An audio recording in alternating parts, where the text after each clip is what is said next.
인생은 뉴턴 찬란한 도전 19. 이번에 15위 공개합니다. 7.8기 영화 라라랜드 탄생. 2015년 공포 영화도 아닌 거죠. 보는 내내 손에 땀을 쥐고 숨 막히는 긴장감을 선사했던 영화 위플래시. 2016년 최고의 뮤지컬 로맨스 영화로 꼽히는 라라랜드까지 단 2편의 영화로 국내뿐 아니라 전 세계 영화 팬들의 마음속에 넘버원으로 자리 잡은 다미엔 샤젤 감독.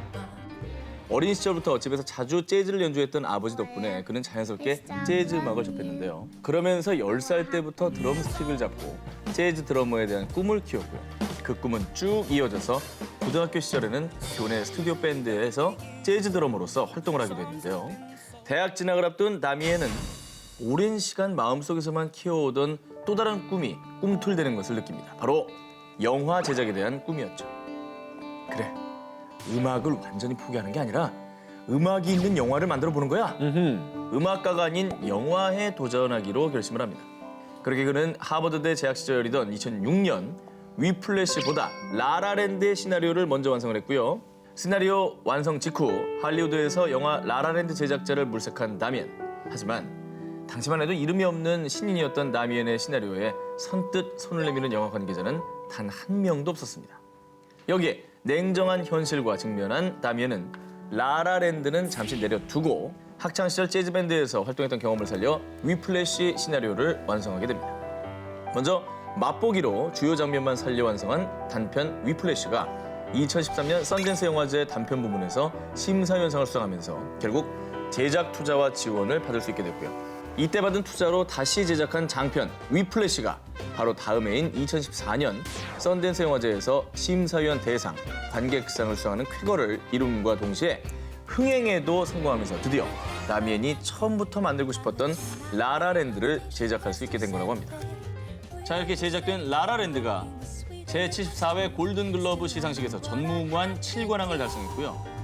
지난 2월 12일 제70회 영국 아카데미 시상식에서 5관왕, 2월 26일에 열린 제89회 아카데미 시상식에서는 감독상을 포함해 6관왕을 차지하는 등 지금까지도 라라랜드 신드롬은 계속되고 있다고 합니다. This is a huge confluence of luck. 자, 인생은 뉴턴, 찬란한 도전 19, 10일입니다. 어떤 축구 감독의 은밀한 과거. 자, 유럽 4개국 4개 리그를 정복한 최초의 축구 감독. 축구계에서 스페셜 원이라 불리는 별명으로 불리는 남자. 조제 무리뉴. 그런데 이 세계적인 축구 감독에게는 들으시면 깜짝 놀랄 만한 과거가 있는데요. 무리뉴 감독의 아버지는 포르투갈의 축구 국가대표까지 지냈던 골키퍼로요. 이런 환경 덕분에 어릴 때부터 자연스럽게 축구를 접하게 됐습니다. 그러나 세상 만사 뜻대로만 되지는 않는 법. 포르투갈의 하위 리그를 전전하다 본인의 표현에 의하면 3류였던 선수 생활을 마감하게 됩니다. 이때 그의 나이가 만 24. 그리고 긴 방황 끝에 대학원에서 국립체육교육학 코스를 밟은 뒤 고향에서 5년간 체육교사로 근무를 하게 됩니다. 하지만 교사로 근무하면서도 축구를 향한 열정을 포기할 수 없던 무리뉴는 감독이 되기로 결심하는데요. 그의 감독을 향한 첫걸음, 영어 공부였습니다. 영어? 여기는 이 야망남의 노림수가 숨어 있었습니다. 영어를 배운 뒤 그가 찾아간 사람은 포르투갈 프로축구 구단인 스포르팅 CP의 감독 고 바비 롭슨이었습니다. 영국 사람. 그렇습니다. 그는 축구 선수의 이력과 영어 실력을 앞세워서 롭슨 감독의 통역관이 될 수 있었습니다. 자, 무리뉴 감독은 언어적인 재능이 뛰어난 사람입니다. 스페인어, 이탈리아어, 카탈루냐어, 불어, 영어, 포르투갈어까지 6개 언어가 가능하다고 합니다. 자, 감독에게 상대팀의 전술 분석 레포트를 제출하는 등 5, 6년간 롭슨 감독 밑에서 전력 분석관과 수석 코치 등을 지내며 축구 전략을 배웠는데요. 그리고 이런 열정이 빛을 발했습니다. 마침내 포르투갈 축구팀 SL 벤피카에서 처음으로 감독직을 맡게 됐고요. 대박이다. 자, 2003-2004 시즌에는 FC 포르투, 포르투갈 최고의 명문팀이죠. 그렇죠. 이 감독으로서 유럽 챔피언스 리그를 우승을 하면서 전 세계를 놀라게 했습니다. 이후 명문 축구단은 구단은 모두 거쳐가면서 유럽 4개국 4개 리그에서 우승한 최초의 감독으로 등극하게 됩니다.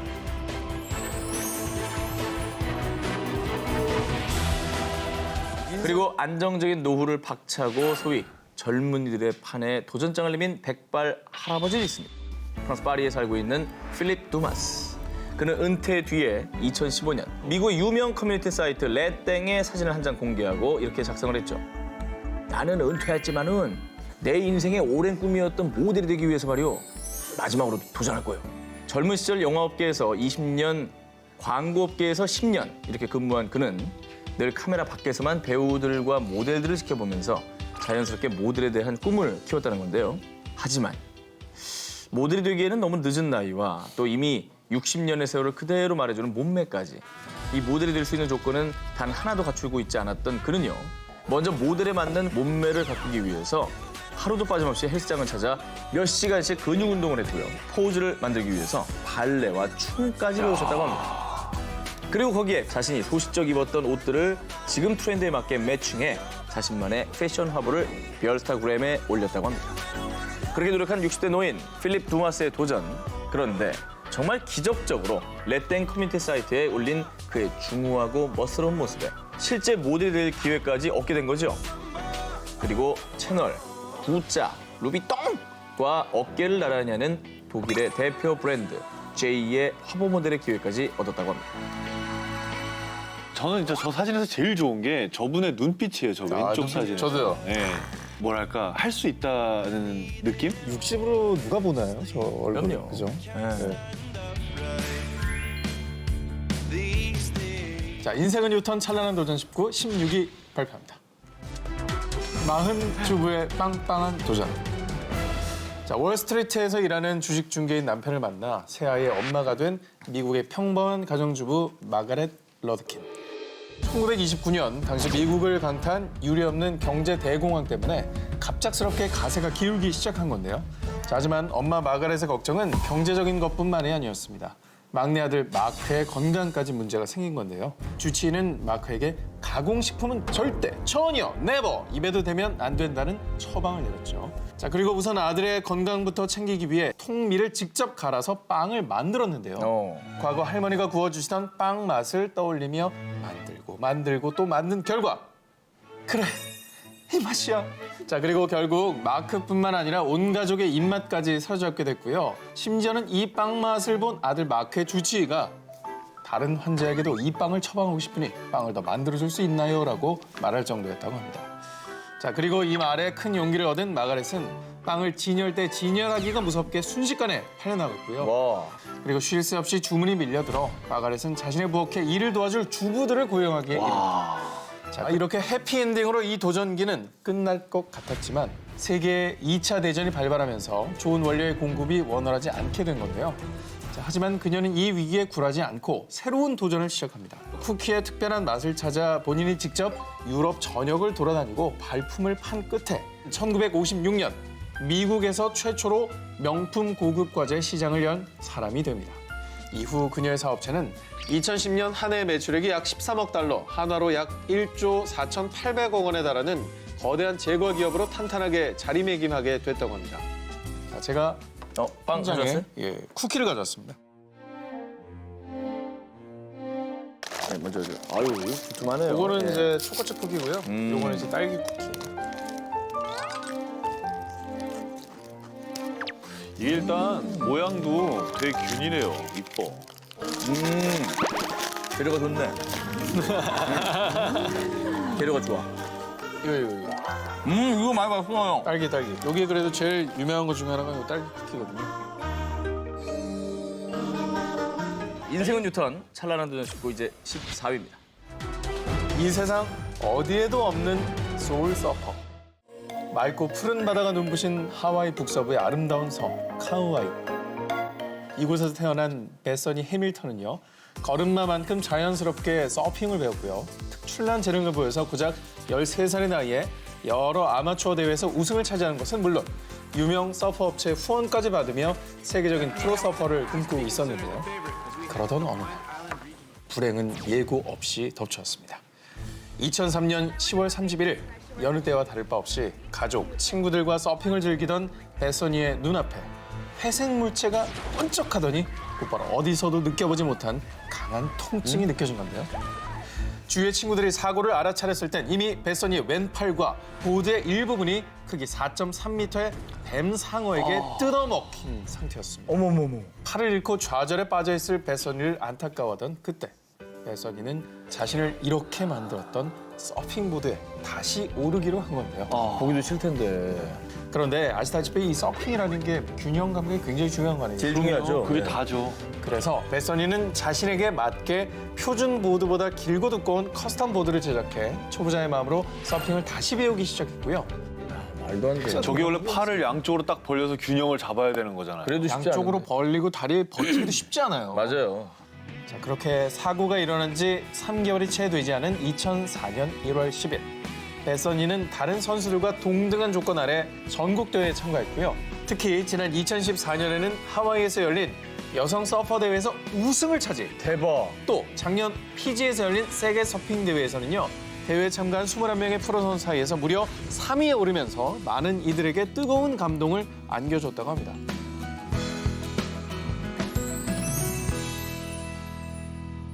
인생은 유턴, 찬란한 도전 19, 13위 공개합니다. 다리 대신 날개를 얻은 남자. 창공으로 힘차게 날아올라 쉴 새 없이 회전을 반복하는 아찔한 고개 비행. 이 굉장한 고개 비행을 펼치는 주인공은 바로 미국에 사는 한인 동포 최영재 씨입니다. 우리 덮으시구나요. 그런데 더 놀라운 것은 말이죠. 이분이 3살 때 소아마비를 앓은 후 쭉 휠체어를 타고 생활해온 분이라는 건데요. 어릴 때부터 비행기에 관심은 많았지만 몸이 불편했던 그는 비행사가 될 거란 생각은 꿈을 꿀 수도 품을 수도 없었는데요.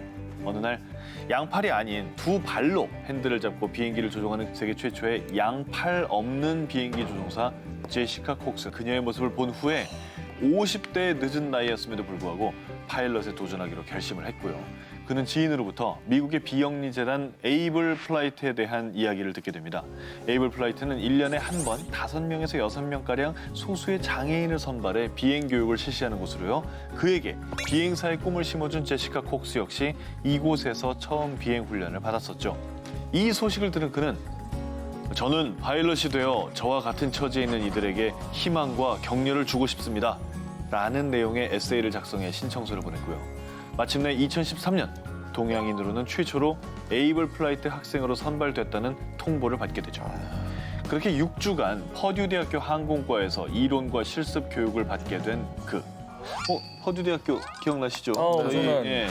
예전에 그 아이빌리그 멱살 잡는 레알 명문대. 우주공학 쪽에서는 굉장히 권위가 있는. 야 역시 잘 기억해. 오기자 아유, 그럼요. 역시 제 책이에요. 막 튀어나와. 아유, 저건 이런 뭐 건 숨길 수가 없거든요. 아, 그러니까. 누가 결혼을 하셨습니까, 퍼듀대학교.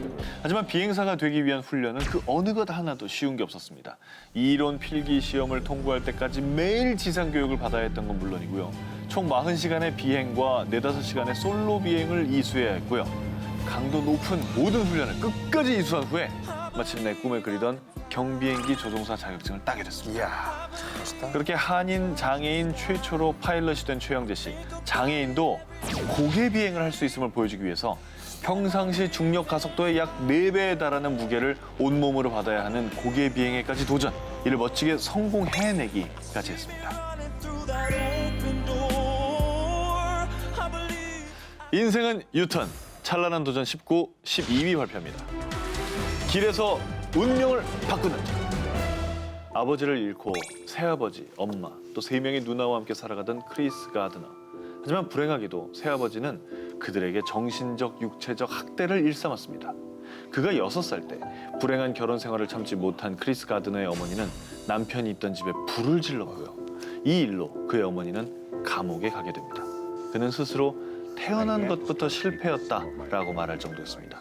크리스 가드너는 결혼 후 샌프란시스코의 한 종합병원에서 의료기 세일즈맨으로 일하기 시작했는데요. 의료기를 팔기 위해 매일같이 20km를 걷고 또 걸었지만 의료기는 좀처럼 팔리지 않았고요. 가난에 지친 그의 아내는 어린 아들만을 남기고 집을 떠나기까지 합니다. 이후 집세마저 내지 못하게 되어 결국 어린 아들과 길거리로 쫓겨나죠. 결국 밤마다 3살배기 아들을 재울 노숙자 쉼터를 찾아 헤매야 했고요. 이런 노숙 생활은 샌프란시스코에서 무려 1년 동안이나 계속됐는데요. 그렇게 아무 희망도 없던 나날을 보내던 중 그의 인생을 통째로 바꿀 운명적인 만남을 갖게 됩니다. 빨간색 페라땡을 주차하는 남자에게 눈길이 멈춘 크리스 가드너. 그는 무언가에 홀린 사람처럼 차 주인에게 다가갔습니다. I got two questions for you. What do you do and how do you do it? 그의 물음에 남자는 이렇게 답했습니다. I'm a stockbroker. Stockbroker. Oh. Had to be good with numbers and good with people. That's it. 이 만남으로 인생의 목표가 생긴 크리스 가드너. 밤이 새도록 주식책을 보고 또 봤고요. 낮에는 주식 중개인 인턴십 회사에 취직해 일을 배우기 시작했습니다. 그렇게 하루하루를 견뎌가던 어느 날 마침내 그에게도 일생일대의 기회가 찾아옵니다. 그의 성실함을 눈여겨본 회사에서 스카우트 제의가 들어온 건데요. 이 회사에서 자신만의 노하우를 쌓으며 열심히 일한 가드너는 1987년 결국 자신의 이름을 내건 투자사 가드너 리치 앤 컴퍼니를 설립했고요. 현재 그가 보유한 자산은 2012년 기준 약 6천만 달러, 한화 약 680억 원으로 평가되고 있습니다. 영화 같은 스토리로 인생 역전을 이룬 그는 가장 중요한 건 포기하지 않는 것이라고 말합니다. When you get up, that's life reimagined. 인생은 유턴, 찬란한 도전 19, 11호 갑니다. 우주를 향해 쏘아올린 작은 로켓 공장의 꿈. 자, 바로 2007년 나사도 국가기관도 아닌 한 시골 마을의 공장에서 로켓을 쏘아올린 우에마스 스토무 씨의 이야기입니다. 자, 우에마스 스토무의 어린 시절은 로켓에 대한 생각으로 가득 차 있었는데요. 초등학교 6학년 때 종이 비행기 박사로 통했던 우에마스 스토무가 본인의 몸 크기만한 종이 비행기를 만든 것을 본 담임 선생님은 이렇게 말했습니다. 네가 그런 짓을 하니까 성적이 나쁜 거야. 자, 그가 중학생 때도 고등학생 때도 어른들은 모두 같은 반응을 보였습니다. 넌 아직도 우주 타령이니? 넌 머리가 나쁘니까 안 돼. 하지만 1989년 대학 졸업 후 나고야에 있는 한 중공업 회사 항공우주 부분에서 비행기 만드는 일을 시작하게 됐습니다. 자, 하지만 함께 일하는 수백 명의 동료 대부분이 비행기 만드는 일에 열정이 없다는 것에 크게 실망한 그는 결국 회사를 그만두게 되었고요. 그는 홋카이도의 고향으로 돌아와 아버지가 운영하는 작은 전기 가게에서 일을 시작했는데요. 재활용품 더미에서 폐철을 쉽게 분리하기 위해 굴삭기 끝에 달 수 있는 자석을 개발하면서 대히트를 칩니다. 그 이후 더 넓은 곳으로 공장 부지를 옮길 만큼 사업에 성공을 거뒀는데요. 그러던 어느 날 홋카이도 대학 공학부 우주환경대학원의 나가타 교수의 전화가 걸려오게 됩니다. 폭발하지 않는 안전한 로켓 엔진을 만들고 있는데 실험할 장소가 없어서 어려움을 겪고 있습니다. 우리 우에마스 씨의 공장 용지를 빌려줄 수 있나요? 나가타 교수의 제안을 흔쾌히 수락하고 게다가 모든 경비를 다 냈고요. 업무 협조까지 하기에 이르렀습니다. 자, 그런데 민간인들이 로켓을 개발하는 일이 거의 유례가 없다 보니 이 실험품이 도난을 당할 경우 테러에 사용할 수 있다고 판단되며 로켓을 압수당한 적도 있다고 합니다. 아이고. 하지만 수많은 난관에도 포기하지 않고 엔진 연소 실험과 발사 실험한 결과 마침내 2007년에 로켓 카무이를 발사해 구름을 뚫고 고도 3,500m까지 도달을 했고요. 와. 이후 이 로켓은 안전성을 인정받으면서 2009년에는 일본 우주항공개발연구기구의 실험 로켓까지 선정이 됐다고 합니다. 인생은 유턴, 찬란한 도전 19, 이번에 9위 공개합니다. 백발 휘날리며 욜로 라이프 할매? 두 분 뭐 욜로 라이프 아십니까? 제가 어떤 지식의 대명사로서 추측을 해본 결과 열로 기분이 좋을 때 열로 욜로래. 열로레이 뭐 이런 거. 정말 창피합니다. You only live once. 2030 젊은 세대를 중심으로 유행하고 있는 이 말을 몸소 실천 중이신 우리 여행가 할머니가 있습니다. 오호. 회색빛 머리카락을 휘날리며 세계를 종횡무진 넘나들고 계신 이분은요. 러시아 크라스노야르스크 주의 레나 할머니입니다. 이 할머니의 나이는 무려 1927년생, 90살입니다. 90. 이 야은의 할머니가요. 마치 동네 마실 다니듯 방문한 나라만 해도 터키, 체코, 독일, 베트남, 이스라엘, 태국 방문하셨다고 합니다. 이 나홀로 여행파 레나 할머니는요. 여행에서 새로운 사람을 만나는 게 너무나 즐거워서 무조건 혼자 여행길에 오른다고 합니다. 그건 진짜 대단한 용기시다. 대단하죠. 90살인데요. 이렇게 할머니가 인생의 황혼기를 여행에 바치게 된 이유, 그 속엔 애틋한 사연이 있었는데요. 젊은 시절에도 여행을 좋아했던 할머니는요. 결혼 전까지 세계 이곳저곳을 다녔지만요. 남편과 이혼한 뒤 딸아이를 혼자 키우게 된 할머니는 사는 게 힘들어 결국 여행을 그만둘 수밖에 없었다고 합니다. 하지만 나이가 들고 몸이 노쇠해져도 가보지 못한 나라를 여행 가고 싶다는 할머니의 열망은 사그라지지 않았던 거죠. 이 여행이 비범한 이유는요. 여기서 정점을 찍습니다. 바로 아르바이트. 설마. 레나 할머니는 설마. 진짜 설마. 27년생 90살 레나 할머니는 여행 중에 돈이 떨어집니다. 그러면 직접 아르바이트를 하십니다. 아, 꽃을 키워 팔거나 여행객들에게 간단한 바느질을 해주면서 여행 경비를 직접 마련하시는 거죠. 대단하다. 그리고 최근엔 손주의 도움을 받아 자신의 여행 사진과 이야기를 SNS에 올리고 계신데요. 일본 사람들은요, 할머니의 용기에 감탄했다. 아, 내가 본 여행 중에 가장 멋진 여행이다 라며 레나 할머니를 응원하고 있습니다. 멋있다. 우리 꽃보다 할배라는 프로가 있었죠. 있었죠. TVN에. 또 미국에 팔리기도 했고. 그 참 좋은 프로였던 거예요. 그런 분들의 여행을 보면서도 많은 분들이 영감을 받고 자극을 받았는데 뛰어넘네요. 정말 대단한 것 같아요. 진짜 레나 할머니. 꼭 한국에 한번 오세요, 진짜로. 진짜. 네, 그럼 오시길 바랍니다. 인생은 유턴, 찬란한 도전 19, 8입니다. 말기암 환자의 도전, 내 생애 최고의 49일입니다. 한국인 최초로 뚜르드 프랑스를 완주한 26세 청년이 있습니다. 그런데 이 기록이 그 어떤 기록보다 뜻깊은 기록인데요. 바로 그가 3개월의 선고를 받은 시한부 말기암 환자였기 때문입니다. 죽음을 앞두고 생애 마감이 아닌 새로운 시작과 도전을 한 청년 이윤혁 군입니다. 어릴 때부터 체육을 유달리 좋아했던 그는요. 체육교사를 꿈꾸며 2002년 인천의 한 대학에 체육교육과를 입학을 합니다. 그런데 2006년 육군 장교로 입교한 뒤 4개월쯤 지났을까요?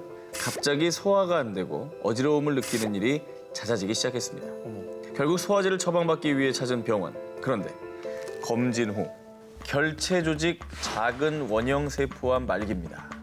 3개월 남으셨습니다. 그가 걸린 병은요. 당시만 해도 국내에 보고된 적이 없는 데다가 전 세계적으로도 약 200여 명밖에 걸리지 않는다는 희귀암이었습니다. 그렇게 생애 끝으로 한 걸음씩 가고 있던 그가 느닷없는 선택을 하게 됩니다. 저 프랑스로 가겠습니다. 그 이유는 세계적인 사이클 선수이자 암을 극복한 랜스 암스트롱의 자서전을 읽고 팬사인회에서 그에게 직접 Never Give Up 이라는 말을 듣고 그처럼 자전거 일주를 결심하게 된 거죠. 그리고 2009년 결국 의사 2명과 친구들 그리고 사이클 전문가 등 10명의 팀을 꾸려 뚜르드 프랑스에 도전합니다. 하지만 말기암 환자가 매일같이 약 80km를 달리는 건 무리였습니다. 다시 암이 번지기 시작한 겁니다. 어떨 때는 자전거를 땅에 패대기 치기도 하면서 수없이 포기하려 했지만요. 먼저 하늘로 간 암 환우들을 떠올리며 다시 페달을 밟았고요. 그렇게 나 자신 그리고 죽음의 공포와 싸우며 무려 49일 만에 3,500km를 완주한 이윤혁 군. 한국인 최초 뚜르드 프랑스 완주의 주인공으로 당당히 이름을 올리며 레이스를 통과했고요. 이후 다큐멘터리 영화 내 생애 최고의 49일로 개봉을 했는데요. 안타깝게도 이윤혁 군은 끝내 자신의 마지막 도전을 담은 영화의 개봉을 보지 못한 채 지난 2010년 7월 15일 27세의 나이로 하늘나라로 떠났습니다. 아직 솟아오른 저 싸는 덕에 그 누구도 못 따오를 저 싸는 덕에 인생은 유턴, 찬란한 도전 19, 7위 공연. 퇴근인가요? 퇴근입니까? 퇴근인가요? 최근이에요? 전퇴. 모텐저들이 전퇴로. 2020년 도쿄 세계인 체육대회가 열리기 전까지 저 자신의 기록을 스스로 경신하는 겁니다. 한 인터뷰에서 이런 각오를 밝힌 수영 선수. 과연 이 사람은 누굴까요? 펠프스. 순양. 누구요? 순양 아니면 펠프스겠죠? 수은양 펠프스요? 자, 바로 이분입니다. 현재 102세인 할머니 수영 선수 나가오카 미에코 씨입니다. 100세의 나이로 여자 1,500m 자유형 경기에 도전했어요. 그 장거리야. 1시간 15분 54초 39의 기록을 남기며 세계 최초로 완영에 성공. 전 세계 수영 역사에 전무후무한 기록을 세운 분입니다. 와, 1,500m. 우리가 하기에도 숨차요. 숨찬 게 아니라 전 못해요 지금. 이 할머님이 수영에 처음 도전했던 나이는 80살, 80세였다고 합니다. 80이 돼 무릎 통증이 심해지자 재활 치료를 목적으로 처음 동네 수영장을 찾았던 건데요. 하지만 수영은커녕 몸이 물에 뜨지도 않았던 그녀는 그 누구보다 열심히 연습을 했고요. 덕분에 수영 실력이 나날이 향상돼 갔는데요. 그러던 어느 날 할머니는 더 큰 일에 도전하기로 결심을 합니다. 먼저 그녀는 2002년 87세였을 당시 뉴질랜드에서 열린 마스터스 수영대회에 출전해 50m 배영 종목에서 동메달을 획득을 했고요. 메달권입니다. 2004년 89세 나이에는 이탈리아 월드 마스터스 챔피언십에 참가해 무려 은메달 3개를 수상하는 등 다관왕이네요. 다관왕. 지금까지 각종 수영대회에서 얻은 메달만 약 60개가 넘는다고 합니다. 이 신기록 부자 나가카 할머니는 지금도 새로운 목표를 세우고 도전하며 스스로 본인의 기록을 계속 경신하고 있습니다. 인생은 뉴턴 찬란한 도전 19 이번에 6위 공개합니다. 소녀 가수 이소은의 네버엔딩 도전. 1998년 가요계에 데뷔해 특유의 맑은 목소리와 사랑스러운 소녀 감성으로 남성 팬들의 심금을 울렸던 이소은. 가수로서 탄탄대로의 길이 눈앞에 놓여 있었지만요. 느닷없이 4집 앨범을 끝으로 2009년 돌연 미국으로 떠났습니다. 자신이 쌓아둔 모든 것을 버리고 가수와는 정반대의 길인 국제 변호사라는 새로운 꿈에 도전하기 위해서였는데요. 평소 관심 분야였던 국제, 인권 등의 사회 문제를 위해 자신이 할 수 있는 일이 무엇일까 고민하다가요. 법을 공부해서 자신의 한계에 도전해야겠다고 결심했다고 합니다. 결국 이소은은 미국 노스웨스턴 로스쿨에 입학해 본격적으로 법 공부를 시작합니다. 그런데 그녀는 입학 첫날부터 예상치도 못한 난관에 빠지는데요. 난생 처음 보는 법학 전문 용어에 멘붕에 빠졌고요. 어렵지. 심지어 석사, 박사는 기본으로 따낸 로스쿨 학생들 사이에서 학력 콤플렉스까지 시달리게 된 거죠. 그렇게 하루하루 홀로 버텨내며 남들보다 천천히 그렇지만 꾸준히 공부에 매진했습니다. 그리고 대망의 2012년 미국 변호사 시험에 합격해내고 말았죠. 그 후 뉴욕 맨해튼의 한 유명 로펌의 국제소송과 국제중재 담당 변호사로 전격 스카우트됐고요. 이렇게 국제 변호사의 꿈을 모두 이뤘지만요. 그녀의 진짜 도전은 또다시 시작됐습니다. 2015년 국제상업회의소 뉴욕 지부에서 부의장직의 도전장을 내민 건데요. 참고로 국제상업회의소는요. 전 세계 민간 기업의 활동을 돕는 국제기구로 부의장은 국제상업회의소를 대표해 여러 토론을 진행하고 분쟁을 중재하며 문제 해결을 유도하는 중요한 역할로요. 국제상업회의소의 얼굴이라고 할 수 있는 자리인 거죠. 그런데 이 무모한 도전의 결과는 어땠냐고요? 바로 단번에 합격을 합니다. 그것도 한국인으로 최초로 말이죠. 자, 인생은 뉴턴 찬란한 도전 19 5위 발표합니다. 모모 때문에 사표낸 대기업 이사. 1994년 당시 국내 건설업계 1위인 H건설의 이사였던 최동수 씨. IMF 전이라 대기업 임원들에게 정해진 정년도 없어서 그야말로 신의 직장으로 불리던 때였는데요.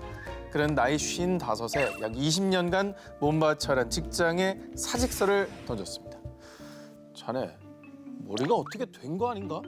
이렇게 회장님까지 어이없게 만든 그의 퇴직 이유, 바로 기타 때문이었는데요. 아이고야, 웬일이야. 자, 고등학교 때 아버지에게 선물 받은 기타의 매력에 푹 빠지게 된 그는 취향에 맞는 기타를 직접 만들기 시작했는데요. 고물상에서 망가진 기타를 주워와서 분해도 해보고 심지어는 집에 있던 오동나무 이불장을 부숴서 아이고야. 기타를 만들어 볼 정도로 기타 제작 매니아가 된 거죠. 대단하다.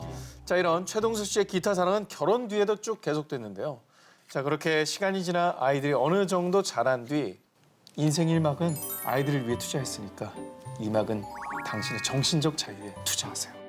이런 아내의 말에 큰 용기를 얻은 그는 드디어 55세 꿈을 향한 도전을 시작하게 된 겁니다. 부인도 대단하시다. 어쩌. 그는 미국 힐즈버그에 있는 아메리칸 기타 스쿨에 입학을 했고요. 다음에는 스페인 콜도바의 기타 페스티벌에서 마에스트로 호세 로마니오스에게 기타 제작 마스터 클래스를 지도받았습니다. 자, 유학을 이렇게 마치고 한국에 돌아와서도 그는 과거에 하루 18시간씩 건축 현장에 일하던 그 자세 그대로 아침부터 새벽 2시까지 오로지 기타 만들기에 몰두했고요. 메이드 인 최동수 기타는 1년에 단 2대밖에 되지 않는데요. 자, 이러한 노력 덕분에 그는 이미 기타 장인의 경지에 올라섰다고 평가를 받고요. 한국인 최초로 카네기 홀에서 기타 독주회를 연 전장수 기타리스트 등 국내에서 손꼽히는 클래식 기타리스트들이 그의 기타를 사용하고 있다고 합니다. 이야, 성공하셨군요. 직접 현장에서도 인정받는 장인이 된 것이요. 좋아하는 사람 못 따라가요. 인생은 뉴턴 찬란한 도전 19 4위를 공개합니다. 열정으로 인생 역전 20년 만에 이룬 꿈. 모두가 가난하던 1980년대 이철희 씨는 한 은행 비서실장의 운전기사로 취업을 하게 됩니다. 매일매일 운전을 하면서 만나는 은행원들을 보고 이때 20년에 걸쳐 도전하게 될 그의 인생 목표가 하나 생깁니다. 뭘까? 양복을 입고 출근하는 은행원이 되겠다. 하지만 대학을 나오지 못한 이철희 씨에게 은행원이란 꿈은 너무나도 높은 벽이었습니다. 예전엔 다 그랬죠. 그래서 이철희 씨는 낮에는 운전을 하고 밤에는 틈틈이 공부한 끝에 열 관리 기능사 자격증을 취득합니다. 그리고 고일러 관리 업무였지만요. 은행에 취직할 수 있었습니다. 하지만 정식 은행원의 꿈을 포기할 수 없던 그는 야간 대학에 진학하는데요. 아, 대단하다. 8년 만에 정규직 직원이 됐지만 그는 여기서 만족하지 않았습니다. 4년제 대학으로 편입하고 자격증만 무려 9개를 따는 인고의 시간을 보냅니다. 여기에 자발적으로 서무 보조일을 도우며 어깨 너머로 창구 일을 배운 이철희 씨. 그의 열정을 눈여겨본 상사들은 본사에 그를 창구직 직원으로 추천을 했고요. 은행에 처음 발을 내디딘 지 20년이 되는 2002년 나이 43세 마침내 소원하던 창구 업무를 맡는 은행원이 될 수 있었습니다. 그토록 동경하던 은행원들처럼 양복을 입고 고객을 만날 수 있게 된 거죠. 이렇게 20년 만에 꿈을 이뤘지만 그의 성실함에는 변함이 없었습니다. 2011년에는 예금 왕 자리를 차지하게 됐고요. 2012년에는요. 은행원의 꽃이라 불리는 지점장까지 맡게 됩니다. 저는 이제 과거에 살진 않습니다. 현재가 가장 중요하고 또 미래를 위해서 열심히 살아갑니다. 저는 그렇게 살고 싶습니다. 드라마틱한 인생 터닝 포인트 19. 저 정 기자 1위 후보를 공개합니다.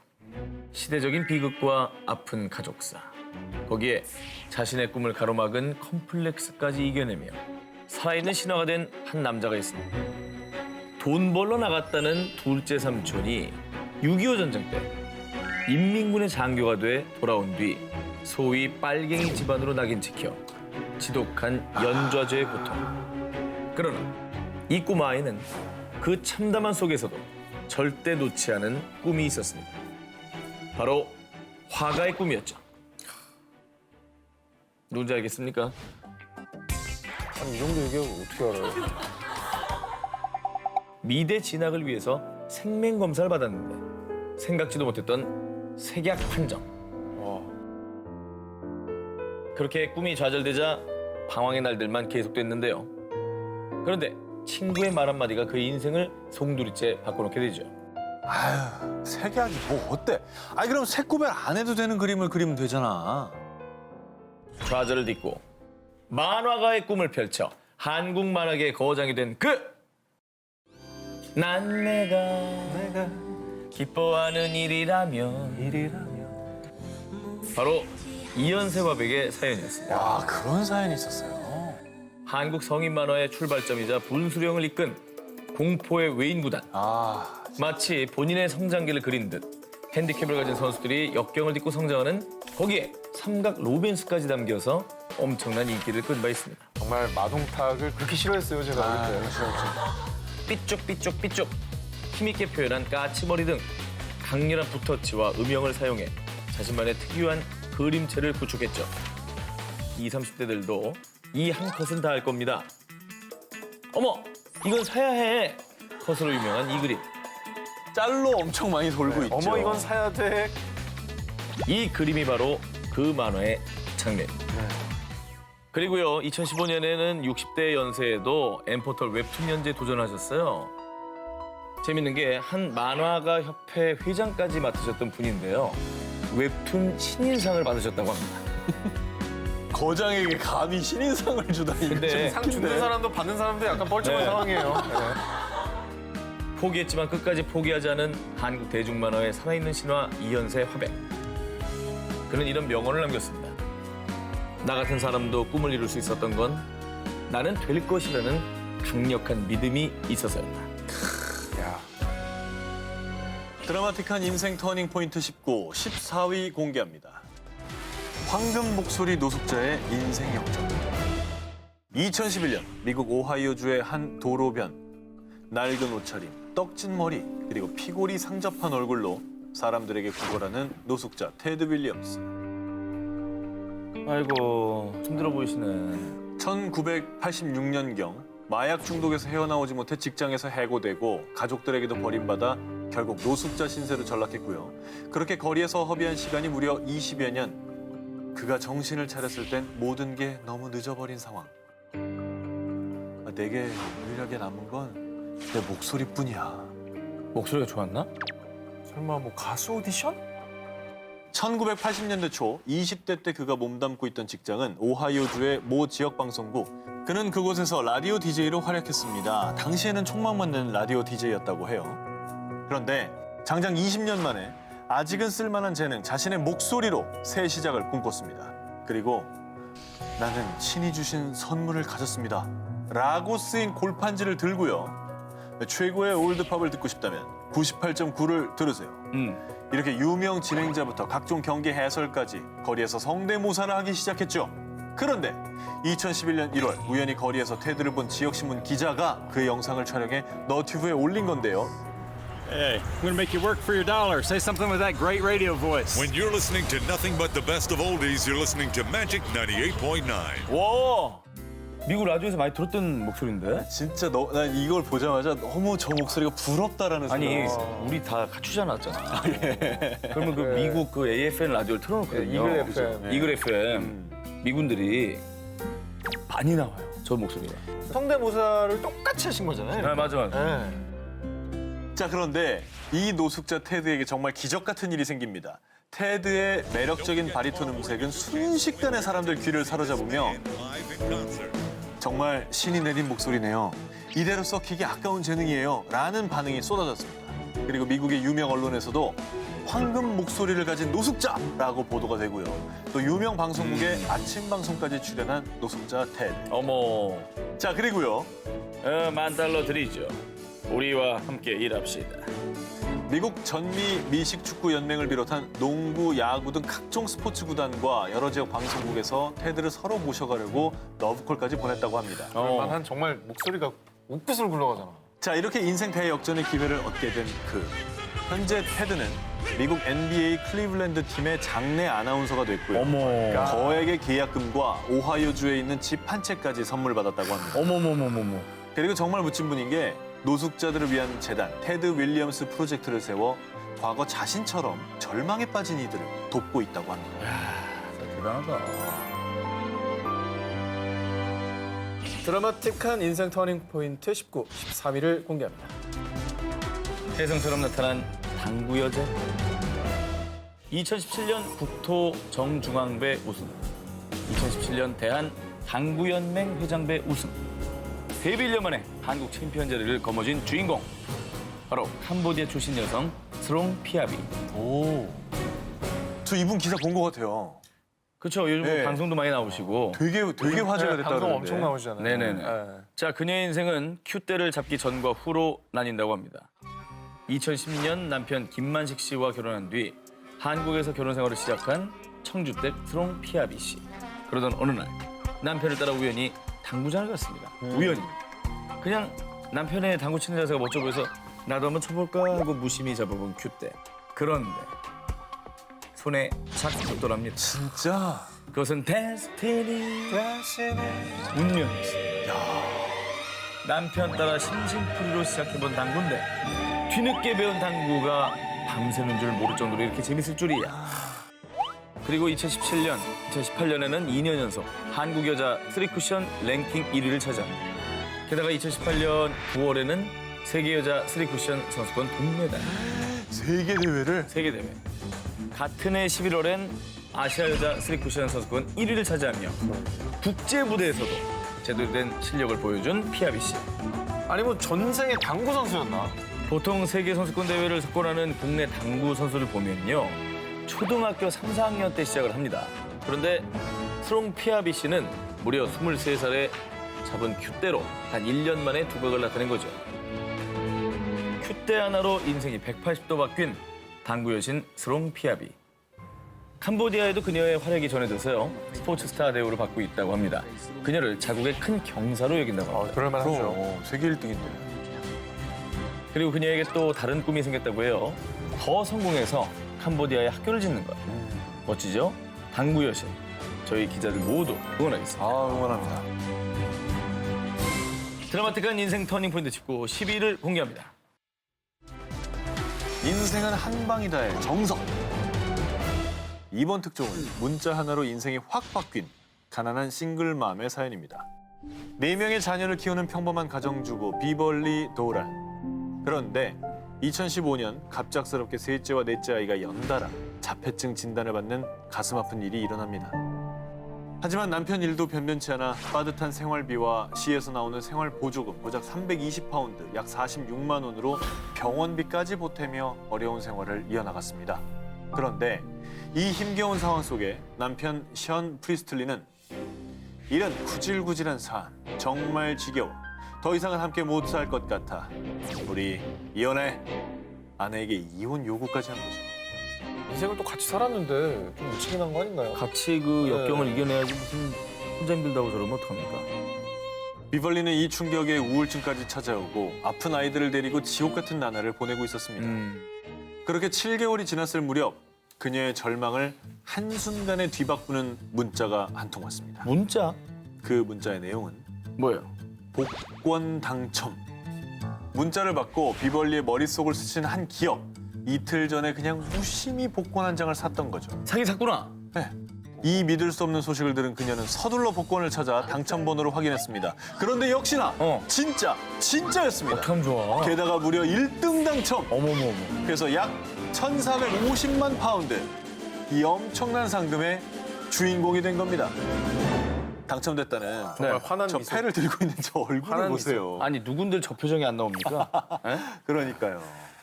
그녀가 복권 당첨되고 바로 한 게 뭐냐? 뭐예요? 그녀는 즉시 평소에 꼭 가보고 싶었던 여행지 포르투갈에 비행기 티켓을 딱 끊고 아이들과 바로 여행을 떠납니다. 와. 초호화 호텔에서 최고급 와인을 마시며 럭셔리 투어를, 또 돌아와서는 아픈 아이들을 위해 넓고 쾌적한 환경에 내 집 마련도 하고 해야지. 고가의 SUV 차량을 딱. 어이구야. 아유. 그리고 무엇보다 가장 기뻤던 건요. 아이들의 병원비 걱정을 안 해도 된다는 거였다고 바로 합니다. 그거죠. 바로 그거. 저게 제일 행복한 거죠. 네. 드라마틱한 인생 터닝 포인트 19, 11위 공개합니다. 유명 CEO의 반전 과거. 이번 인생 역전의 주인공 사진으로 먼저 만나보시죠. 그냥 뭐 인생 즐기고 있네요. 네, 요트를 띄워줬네요. 전세기와 초호화 요트를 타고 세계를 여행하며 럭셔리 라이프를 즐기고 있는 이 남자. S 건강 음료 브랜드의 대표 칼릴 라파티입니다. 전형적인 스타트업 창업해서 부를 이루신 그래요. 그 이제 백인 남자의 모습이에요. 어쩌면 금수저로 태어나서 고생 한번 안 해봤을 것 같은 그런 모습이죠. 그런 느낌이에요 지금. 그런데 말이죠. 황금빛 인생이 찾아오기 전 그의 인생은 짙은 회색빛 그 자체였습니다. 1992년 로스앤젤레스에서 고급 스포츠카 관리 사업을 시작한 그. 그런데 그때 그에게 뻗친 악마의 유혹, 바로 마약. 마약의 유혹을 뿌리치지 못하고 점점 추락하기 시작했습니다. 정말 마약은 진짜 손도 대면 안 돼요. 네. 돈도 사업도 사람도 다 잃고 결국 노숙자 신세로 전락. 게다가 라파티는 건강까지 잃어갔죠. 그러겠지. 당시 그의 피부는 검은 궤양으로 뒤덮였고요. 아휴. 몸무게가 48kg까지 빠지며 모든 삶이 피폐해졌습니다. 그런데 말입니다. 신은 그를 버리지 않았습니다. 검은 수렁에서 허우적대고 있을 때 우연히 고향 친구를 만나게 됐는데 라파티, 너 얼굴이 너무 안 돼 보여. 요즘 건강 주스가 뜨던데 좀 챙겨 먹고 그래라. 얼굴이 그게 뭐니? 급 그의 인생에 불쑥 끼어든 건강 주스. 좋은 친구를 둔 라파티는 친구가 알려준 대로 생과일에 채소를 넣고 주스를 만들어 먹어봤습니다. 그런데 대박! 바로 이거야! 근데 건강 주스의 매력에 사로잡히게 된 거죠.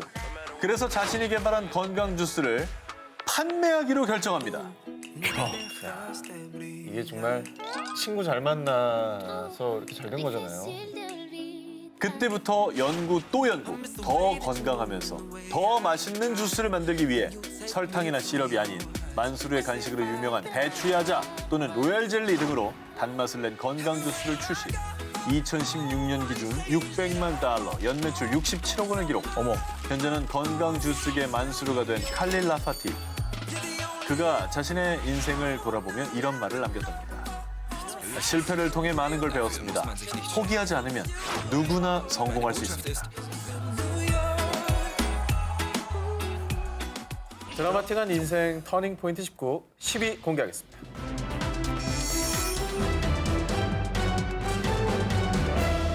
미국 뉴욕에 사는 아마추어 예술가 토퍼 브로피. 그런데 어느 날 왜 뭘 해도 재미가 없을까? 나는 왜 사는 거지? 갑작스럽게 찾아온 공허함과 우울증, 심지어는 불안 장애까지 찾아왔습니다. 그러던 중 그는 반려동물을 키울 생각을 합니다. 좋은 방법인 것 같아요. 자신이 어렸을 때 오리, 염소 등 동물을 키우며 행복했던 기억이 떠올랐던 거죠. 자, 곧바로 반려견을 입양한 그. 덥수룩한 헤어스타일, 초록빛 눈동자의 반려견, 이름은 로젠버그로 붙였습니다. 귀여워. 네, 참 귀엽죠? 혼자 있으면 우울하고 이유모를 슬픔에 빠졌던 토퍼 브로피. 그런데 로젠버그와 함께 있을 땐 마냥 웃고 있는 자신을 발견하게 됐고요. 네. 그때부터 한 번도 해본 적 없는 자신의 인생을 위한 이벤트를 시작했습니다. 뭐야? 이게 뭐죠? 커플룩인가요? 보라색 목티, 파란 티셔츠, 줄무늬 티셔츠 등 색색을 맞춰 커플룩을 선보이더니 경찰, 화가, 산타클로스, 카우보이 군인부터 저렇게 아인슈타인과 고 스티브 잡스 등 유명인 코스프레까지. 아니 근데 보는 우리도 웃고 있잖아요. 네. 본인은 얼마나 즐겁고 행복했겠어요. 그렇게 하면서. 아니 되게 편안히 안겨서 사진 찍는다 강아지가. 자, 그렇게 지난 2년 동안 60여 가지가 넘는 컨셉에 도전, 570여 장의 사진을 남기며 자칭 도그 아티스트로 활동한 그. 정말 세계적인 스타가 된 게 2017년 5월엔 국내 S사의 갤럭시 휴대전화 광고까지 접수. 아 귀여워. 야 저렇게 해서 광고를 했구나. 근데 쟤 진짜 사람 같다.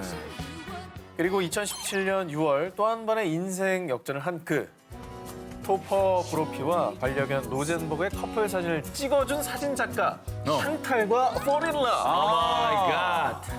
그리고 지난해 사랑의 결실 베이비까지 탄생했다고. 저기도 껴있어 로젠버그. 어? 계속 껴있어. 큰아들이잖아요.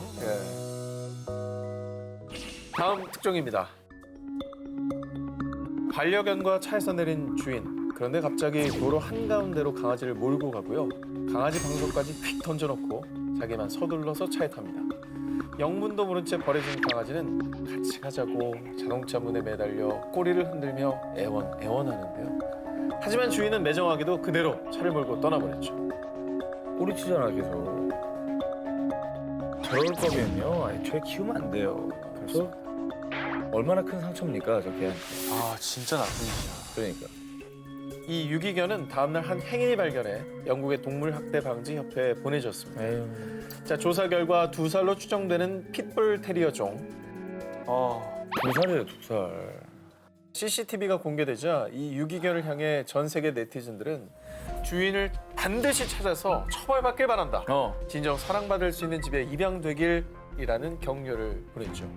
자, 그런데 이 유기견이 오늘 주제가 뭡니까? 하루아침에 견생 역전을 눈앞에 두고 있는데요. 어떻게 된 거죠? 어떻게 된 좋은 거죠? 일이 생겼나 보다. 그지? 자, 올해 1월 초 베이비에게 새 가족이 필요하다면 내가 키우겠어 브로. 이렇게 강아지를 입양하겠다는 수액 넘치는 분이 나타난 겁니다. 래퍼인가? 가수인 것 같다. 과연 누구냐? 어. 바로 미국의 세계적인 래퍼이자 세계 유명 래퍼 중 자산가 탑 10안에 든다는 스눕독! 야 스눕독! 래퍼 스눕독은 유기견 후원 자선단체 독포독을 후원할 정도로 동물 애호가로도 유명합니다. 그런 이름이 뭐예요? 스눕독. 스눕독이에요. 스눕독의 Dog Dog Man. Come on. 아니 그러면 어떻게 연락을 하게 된 거예요? 유기견은 현재 동물학대 방지 협회에서 보호받고 있었는데 임시 이름으로 미국 유명 래퍼 스눕독을 따라 이 강아지 이름을 스눕이라고 붙여줬다고 합니다. 때마침. 예. 그런데 마침 또 스눕독이 이 사연을 우연히 SNS를 보고 연락을 취했던 거죠. 대단하다. 진짜 운명적이다. 웬일이야. 스눕으로 앉았으면 못 찾은 거 아니에요? 일단 또 스눕으로 이름도 붙여줬고 또 우연히 스눕독이 이 SNS에서 이 사연을 듣게 된 거죠. 일단 현재 영국의 동물학대 방지협회에선 스눕의 밝은 미래를 위해 가족 선정에 심사숙고 중이라는데요. 몹쓸 주인 만나 졸지에 유기견 신세가 된 스눕. 우리 스눕이 이제 꽃길만 걷자. 드라마틱한 인생 터닝 포인트 19 8위를 공개합니다. 폐업 위기 생선 가게 살린 효녀. 2018년 연말 대만 창화시의 한 전통시장. 유독 한 생선 가게가 사람들로 북적북적합니다. 그런데 이곳은 불과 몇 달 전만 해도 파리만 날리던 폐업 위기였습니다. 저쪽 나라의 뭐 골목 식당 뭐 그런 프로가 있다던가. 아니면 이제 뭐 생선의 달인 아니면 뭐 이런 프로그램 나온 거예요? 생선 미식회 이런 프로가 있다던가. 대만 백종원 선생 뭐 이런 거요. 예. 그런 거 그럴 수도 아닙니까? 있죠. 방송한 거 아니에요? 아닙니다. 아니에요? 아휴, 장사를 접어야 하나. 점점 전통시장을 찾는 손님들의 발길이 뜸해지자 걱정이 이만저만이 아니었습니다. 그런데 매일같이 한숨만 내쉬는 어머니를 본 딸 아팽은 자신이 직접 나서기로 합니다. 곧바로 앞치마를 촥 두르고 생선 손질을 배워나간 아팽. 계속 연습하고 연습하다 보니 이젠 거의 프로급. 예리한 칼질, 전문적인 뒤처리, 늘 미소를 잃지 않는 서비스 정신까지. 자, 그런데요. 어느 날 아팽이 그냥 자신의 일상을 SNS에 이렇게 올렸습니다. 그런데 이게 웬일? 순식간에 그녀의 사진은 좋아요 10,000개가 딱! 왜? 이뻐. 이뻐도 너무 이뻐. 따뜻한 효심까지 알려주면서 효심에 감동을 한 거군요. 그럼요. 가장 아름다운 생선 장수, 생선 가게 여신으로 불리며 대화제. 그리고요, 저 시장 어딘지 아시는 분? 오늘 아팽 보러, 아니지, 생선 사러 갈 예정. 그녀의 실물을 영접하기 위해 생선 가게를 찾은 손님들로 인산이네. 덕분에 생선 가게 매출도 급상승했습니다. 그뿐만 아니라 그녀의 인생도 180도 확 바뀌었습니다. 매일같이 취재진이 몰려들고 그 인기로 방송 출연까지 딱! 능숙하게 비늘을 벗기네요. 와, 저렇게 속도 까고 생선 손질하는 거 보여줄 정도면 단순히 외모로만 화제가 된 게 아니에요. 그럼요. 진짜 열심히 한 생선 거죠. 손질하고 장사하는 거를 배운 거잖아요. 어머니를 도와드리기 위해서. 맞습니다. 그게 사람들의 마음을 움직인 거죠. 가게도 대박! 인생까지 180도 달라진 생선 가게 여신 아팽. 모두 그녀의 갸륵한 효심이 준 선물 아닐까요? 자, 드라마틱한 인생 터닝 포인트 19, 7위 공개합니다. 2014년 전 세계 포커계에 혜성처럼 등장한 찰리 카레. 18이라는 어린 나이에 데뷔해서 세계 포커 대회를 휩쓸며 단 4년 만에 약 300만 파운드, 한화로 약 43억 원을 손에 넣은 포커 스타입니다. 그런데 말이죠, 그가 포커로 인생 역전을 할 수 있었던 이유가 왕따를 당해서였답니다. 이게 무슨 말이에요? 왕따를 당하면 포커를 잘 치나요? 찰리는 학창 시절 사교성도 없고 워낙에 내성적인 성격이었던 탓에 친구들에게 극심한 왕따를 당했습니다. 그래서 학교에서 돌아오면 온종일 방에만 틀어박혀 있었는데요. 그런 찰리에게 유일한 친구가 하나 있었으니 바로 트럼프 카드. 특히 수학에 천재적인 재능이 있던 찰리는 확률 게임인 트럼프 카드를 혼자 즐겼어요. 그러면서 이때 결심을 합니다. 그래, 포커 플레이어가 돼보는 거야. 자, 이때부터 하루에 무려 16시간씩 컴퓨터 앞에 앉아 온라인 포커 경기를 했고요. 그렇게 장장 8개월 동안 매일같이 혹독하게 훈련, 또 훈련. 저분이 아까 성격이 굉장히 내성적이라고 했으니까 네. 그 성격이면 방에 틀어박혀가지고 연구하는 게 좀 최적일 것 같긴 해요. 그렇죠. 네. 자, 그다음에 우선 온라인 포커 대회부터 도전을 시작. 첫 게임부터 엄청난 성적을 거두며 우승. 진짜. 2014년에는 오프라인 포커 경기 데뷔와 동시에 런던에서 열린 영국 대표 포커 대회 그랜드 파이널에서도 우승을 차지하며 상금 약 1억 5천만 원을 획득하게 됩니다. 2015년 5월엔 모나코 몬테카를로에서 열린 유럽 포커 투어에도 출전해서 무려 215명의 선수를 제치고 약 100만 파운드, 우리 돈으로 약 14억 원을 차지하게 됩니다. 정말 물이 오를 대로 올랐네요. 이게 돈도 돈이지만 사실 저 대회에 나가면 날고 기는 선수들과 대결하는 거잖아요. 당연하죠. 그걸 다 세계- 이기는 거예요. 저 어린 나이에. 전 세계 소위 말하는 탑자들은 다 모여 있어요. 다 모여 있겠지. 영국, 아니 전 세계 포커 스타로 등극한 찰리. 아니 대체 성공의 비결이 뭐냐라는 기자의 질문에 찰리는 어떤 대답을 했을까요? 오랜 시간 사회와 담을 쌓고 살아 감정 기복이 크게 없었는데 이런 성격이 프로 포커 플레이어가 되는데 큰 도움이 됐어요. 약점이 될 수 있는 성격을 정말로 그야말로 장점으로 바꿨다라는 생각이 드네요. 어떻게 보면 일반적인 경우에는 약점이 되기 쉬운 성격인 건데 그렇죠. 그 성격이 장점이 되는 아주 특수한 영역을 잘 찾은 것 같아요. 드라마틱한 인생 터닝 포인트 19, 6위를 공개하겠습니다. 영화 슬럼독 밀리어네어 현실판. 2011년 11월 인도. 퀴즈쇼. 누가 백만장자가 되고 싶은가? 무려 11억 원이 걸린 마지막 13번 문제를 목전에 둔 참가자. 두두두둥둥. 이 상황이면 진짜 긴장되겠다. 두둥둥. 2010년 인도 동부 비하르주의 빈민가 모티하리. 이곳에서 나고 자란 27살 청년 수실 쿠마르. 그는 컴퓨터 강사를 하면서요. 15만 원도 안 되는 월급으로 부모님과 동생들 4남매의 생계를 책임지고 있었습니다. 게다가 다 허물어져가는 판잣집마저도 대부업자에게 저당을 잡힌 상황. 네, 정말 딱한 상황이네요. 그렇죠. 그러나 그에게도 유일한 소확행이 하나 있었으니 바로 퀴즈쇼 시청. 집에 TV가 없어가지고요. 이웃집에 가야만 볼 수가 있었지만은 그 시간만큼은 정말 누구보다 행복했다는 그. 에이, 정답 B지 뭐 하는 거야? 어려서부터 수제 소리 꽤 듣던 쿠마르. 문제가 나오는 족족 척척 맞췄던 것입니다. 야, 쿠마르, 야, 너 잘한다. 아니, 너도 저 퀴즈쇼나 한번 나가봐. 이 말을 듣고 살짝 고민하다가 지붕 수리비나 벌어볼 요량으로 나가기로 한 것이죠. 10명의 쟁쟁한 참가자들 사이에서도 분개 일학. 정답! 정답! 정답! 가족들과 방청객들도 흥분하기 시작을 했습니다. 그렇게 대망의 마지막 문제를 남겨두게 된 그. 그런데 마지막 문제 도전에서 마치면 확보한 상금의 5배인 최고 상금 5천만 루피, 11억 원의 주인공이 되지만요. 만약에 이 문제를 틀리면 단 720만 원만 받게 되는 상황이었기 때문이죠. 야, 과연 쿠마르의 선택은요? 그는 인생 역전의 길을 두고 과감하게 도전을 선택했습니다. 떨려. 잘했습니다. 자, 과연 그 결과는? अपना पहला उत्तर बताइए। पहला सा डेनमार्क।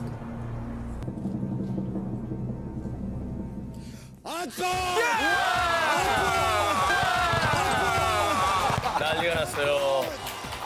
곧바로 그는 퀴즈왕이 된 인도 빈민가 청년. 인도 전역에서 화제가 됐습니다. 대단하다. 진짜 화제가 됐겠다. 아, 기쁘다. 그가 상금을 받고 가장 먼저 한 것은 집, 차 사나요? 빌딩 사나요? 바로 발전기를 구입했다는 것입니다. 집에 전기도 안 들었구나. 그렇죠. 자신이 가장 좋아하는 퀴즈쇼를 마음껏 볼 수 있게 말이죠. 발전기를 가장 먼저 드렸다고 합니다. 이게 정말 영화나 드라마 같고 진짜 슬럼독 밀리어네어 비슷하네요. 진짜 비슷하네요. 드라마틱한 인생 터닝 포인트 19, 5위를 공개합니다. 새 인생을 열어준 수호천사. 2017년 뉴질랜드에 사는 데미언 콜건은요. 대저택 5채를 보유할 만큼 잘 나가는 사업가로 성공했습니다. 제 수호천사 덕분이죠. 전 10년 전만 해도 노숙자였어요. 1990년대 은행 강도 혐의로 복역, 출소한 뒤에는 노숙자가 되어 술과 마약에 빠져 살았습니다. 그런데 데미안, 많이 힘들었죠? 내가 도와줄게요. 뭐 먹을 게 없나 하고 오클랜드의 한 교회를 기웃거리던 데미언. 그때 그에게 모건 리틀 여사가 다가온 겁니다. 당시 신분증도 통장도 하나 없던 그에게 생활 보조 수당을 받을 수 있게 도와줬죠. 너무 고맙다. 정말 천사 같은 분이네. 귀인이네. 그래서 그러면 정신을 차린 건가요? 그런데 말입니다. 또다시 술, 마약, 그 악마 같은 유혹에 넘어간 에이, 이건 에이. 아니지. 아니 도움을 받고서 정신을 못 차려요. 하지만 얼마 뒤 후회가 몰려온 그 용기를 내어 또다시 모건 여사를 찾아갔습니다. 옛말에 머리 검은 짐승은 거두는 게 아니라고 했어.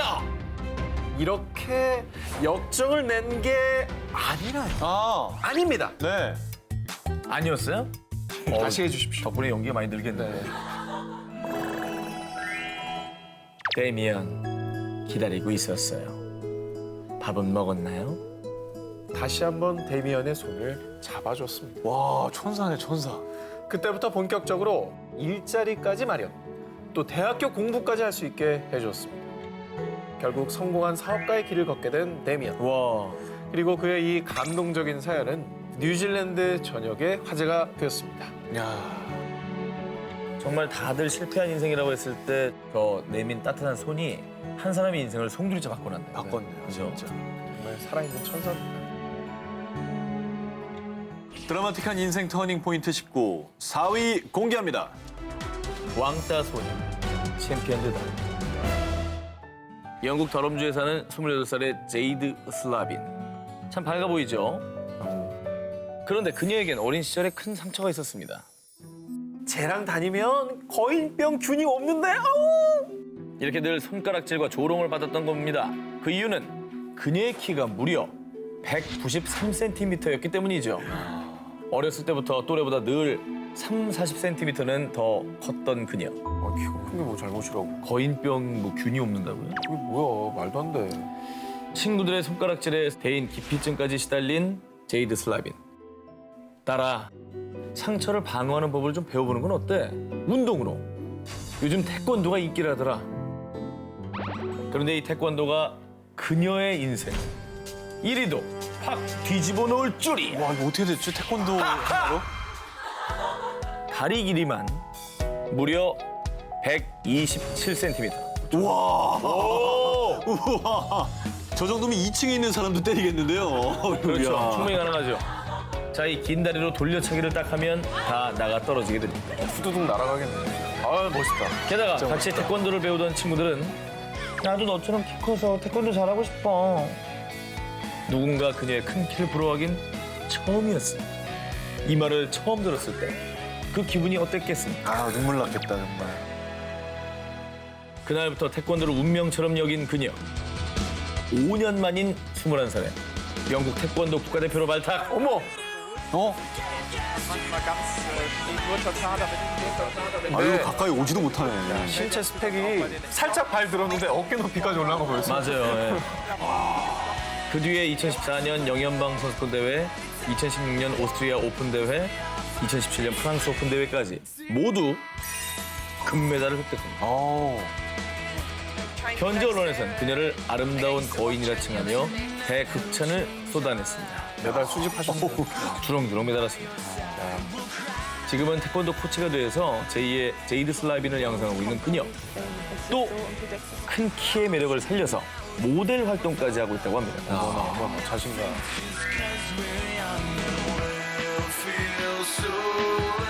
드라마틱한 인생 터닝 포인트 19, 3위 공개하겠습니다. 인생 2막 연 싱글맘 CEO.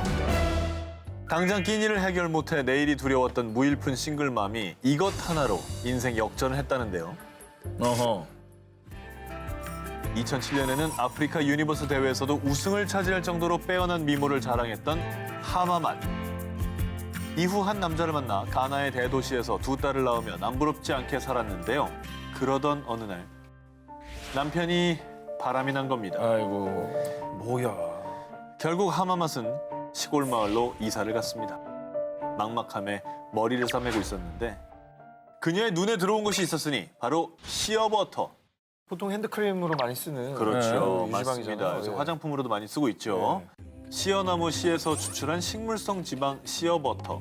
이 마을에서는 전통적인 방식으로 시어버터를 만들고 있었습니다.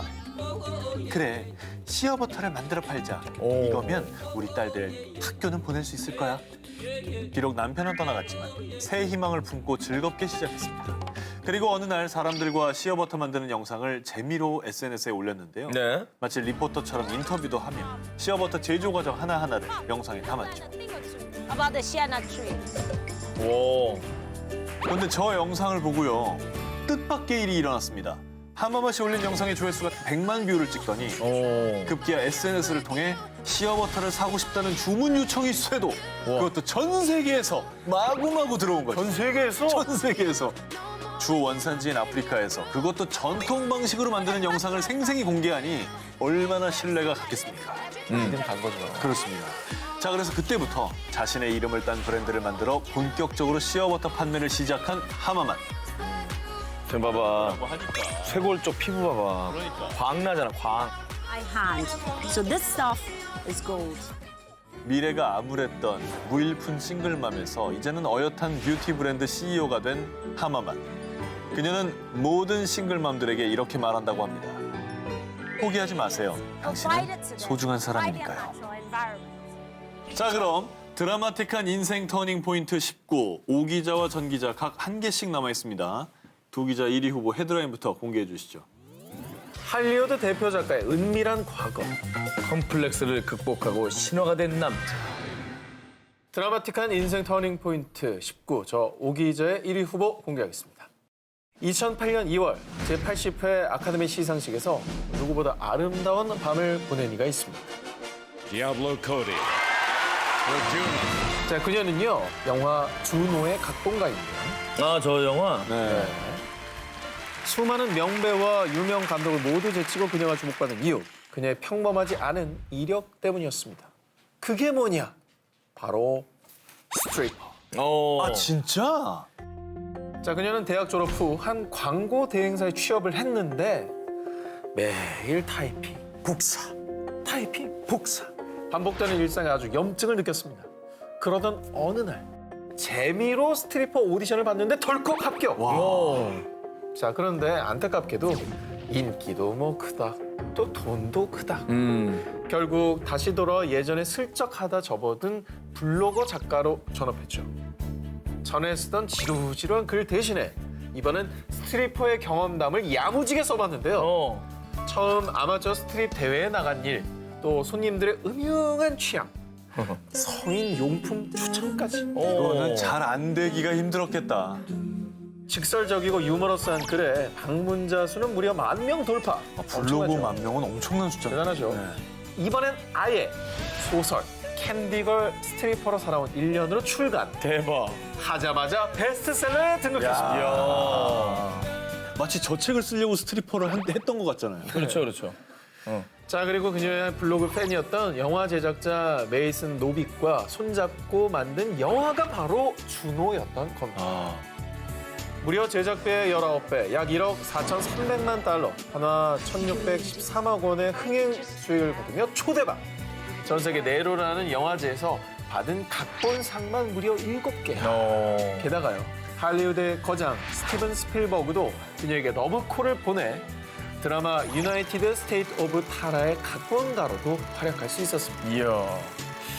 그 스트리퍼를 했던 경험이 인생 역전의 발판이 되긴 했지만은 사실 작가적인 재능이 있으니까 뭐 경험만 있다고 다 씁니까? 물론 그렇죠, 예. 물론. 아, 참 근데 저분의 인생을 보면 인생 계획한 대로 되는 거 아니다.